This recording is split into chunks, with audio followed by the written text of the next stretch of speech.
Those with spoiled siblings, when did your parents realize they terribly messed up? I have a brother who is about 6 years younger than me. He was excessively coddled by my parents due to being diagnosed with high-functioning autism at the age of 4. Other than that, he seems very normal, just unbelievably spoiled. He would use his privileged position to get his way most of the time, and by most, I mean nearly all the time. Whatever I had, he also had to have, resulting in us having duplicates of almost everything except shared items. And anything he had that I didn't, he'd rub in my face however he could. When I was 11, I pleaded with my parents for a 3DS for my 12th birthday.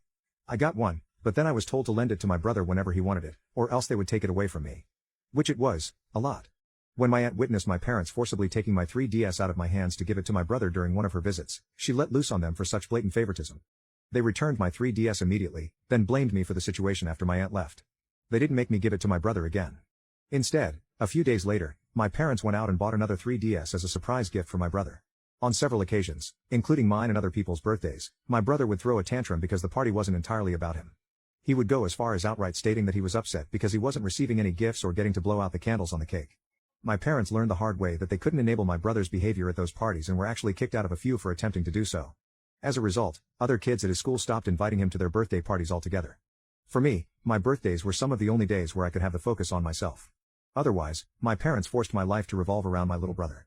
The year prior to the incident I'm describing, my parents ended up paying more attention to him throughout my entire 13th birthday.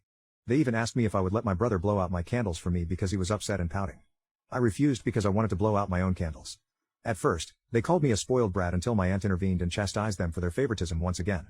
She pointed out how my brother got nearly everything between the two of us just because he's autistic. My parents received no support from anyone else present, except my brother who was still crying because he wasn't getting to blow out my candles. Because he didn't get his way, he tried to spit on my cake out of spite. Fortunately, my awesome aunt blocked him before he had the chance and scolded him until he ran to my mom in tears. My parents faced a lot of criticism from the other adults there, and they promised never to ask me to let my brother blow out my candles again. However, for the rest of the party, they mostly just went through the motions. My aunt pretty much took over coordinating everything from that point on. A couple of weeks before my birthday the following year, my parents sat me down and informed me that they would still get me some gifts and a small cake. However, my birthday party was effectively cancelled to avoid my brother having another meltdown. I told them I couldn't believe they were doing this to me, and they just seemed to shrug it off without a care. So, over the next week, I told my friends, teachers, and even my school counselor about the situation. All of them were appalled by my parents' lack of consideration or empathy. The vice principal even found out and consoled me. Through social media, news of the situation reached my parents. As a result, they grounded and gaslighted me for telling so many people. But that still didn't stop me. I then started telling everyone at school that I was grounded for being upset. This worsened the situation because several parents contacted them, basically saying, "What the hell is wrong with you?" Suddenly, I was ungrounded, but I didn't receive an apology. My dad simply walked into my room with his arms crossed, informed me that I was ungrounded, and then walked out. That was it. I thought my party was still cancelled because nobody said anything about it. My brother found it hilarious and taunted me about not getting to celebrate. However, by the end of the 2 weeks, my parents held a surprise party for me at my favorite restaurant.